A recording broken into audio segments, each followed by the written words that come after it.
बहुत बड़ी खबर महाराष्ट्र से मिल रही है। महाराष्ट्र सरकार में मंत्री धनंजय मुंडे ने इस्तीफा दे दिया है। बीड में हुए सरपंच हत्याकांड के बाद से ही धनंजय मुंडे का इस्तीफा मांगा जा रहा था। एसआईटी ने अपनी जांच में वाल्मीकि कराड को सरपंच हत्याकांड का मास्टरमाइंड बताया था और उसे धनंजय मुंडे का करीबी बताया जा रहा था। अब इसी मुद्दे पर आपको याद होगा विपक्ष लगातार उनसे इस्तीफे की मांग कर रहा था और अभी खबर ये मिल रही है कि इस्तीफा उन्होंने दे भी दिया है। महाराष्ट्र की राजनीति से जुड़ी हुई ये बहुत बड़ी खबर है। महाराष्ट्र सरकार में मंत्री धनंजय मुंडे ने इस्तीफा दे दिया है। बीड में सरपंच हत्याकांड के बाद से ही धनंजय मुंडे का इस्तीफा मांगा जा रहा था और मुख्यमंत्री का इस पर क्या कुछ कहना है देवेंद्र फडणवीस का, सुनवाते हैं आपको। महाराष्ट्र के मंत्री श्री धनंजय मुंडे, इन्होंने अपने पद का इस्तीफा मुझे सौंपा। मैंने ये इस्तीफा स्वीकृत किया है और अगली कार्रवाई के लिए मैंने ये इस्तीफा राज्यपाल जी के पास भेज दिया है। सर हो भी गया है, इस्तीफे को एक्सेप्ट भी कर लिया गया है। विवेक इस वक्त लाइव हमारे साथ मौजूद है। विवेक, इस पर लगातार घमासान तो मचा हुआ था, अब आगे क्या कुछ होने वाला है? क्योंकि देवेंद्र फडणवीस ने तो कह दिया इस्तीफा दिया, हमने एक्सेप्ट कर लिया, राज्यपाल को भेज भी दिया, क्योंकि इसमें जांच हो रही है। क्या और खबर है विवेक?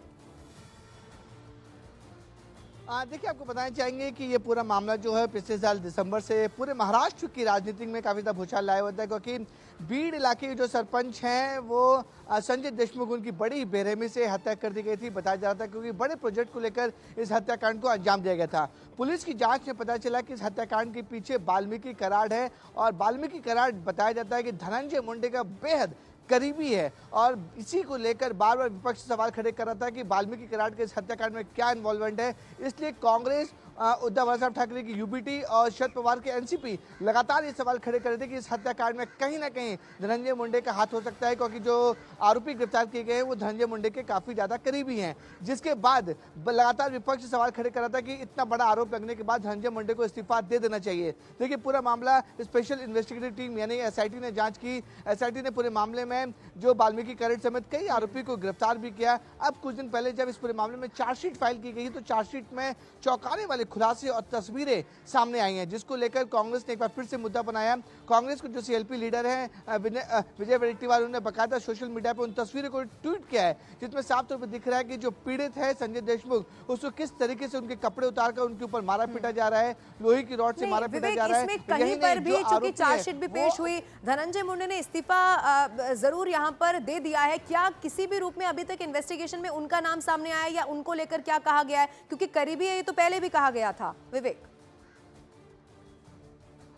देखिए, इस पूरे मामले में अभी तक धनंजय मुंडे का डायरेक्ट रोल ना ही एसआईटी ने बताया, ना ही पुलिस ने साफ तौर पे कहा है कि इनका डायरेक्ट रोल नहीं है। लेकिन जिस तरीके से विपक्ष लगातार सवाल खड़े कर रहा है कि महाराष्ट्र में महायुति की सरकार है और धनंजय मुंडे काफ़ी गद्दावर नेता हैं, अजीत पवार के बेहद करीबी हैं और मौजूदा सरकार में वो मंत्री भी हैं, जिसकी वजह से विपक्ष हमेशा ये आरोप लगाते रहा है कि कहीं ना कहीं धनंजय मुंडे को बचाने की कोशिश की जा रही है, क्योंकि जिस तरीके से धनंजय मुंडे का बेहद करीबी वाल्मीकि कराड को गिरफ्तार किया गया है, उसको लगातार विपक्ष सवाल खड़े कर रहा था। अब देखिए, चार्जशीट फाइल हो चुकी है। चार्जशीट में जो तस्वीरें सामने आई हैं वो काफी ज्यादा चौंकाने वाली हैं, जिसके बाद विपक्ष ने एक बार फिर से काफी ज्यादा बवाल मचाया और सवाल खड़े किए कि इतनी बेरहमी से बीड के सरपंच की हत्या की गई है। इस पूरे मामले में अब धनंजय मुंडे को इस्तीफा दे देना चाहिए और यही वजह है कि कल देर रात महाराष्ट्र के सीएम देवेंद्र फडणवीस ने धनंजय मुंडे को अपने बंगले सागर पर बुलाया था। लगभग 1 घंटे तक दोनों की मीटिंग हुई है और सूत्रों से जानकारी मिल रही है कि धनंजय मुंडे ने कल देर रात ही इस्तीफा दे दिया था और आज ऑफिशियली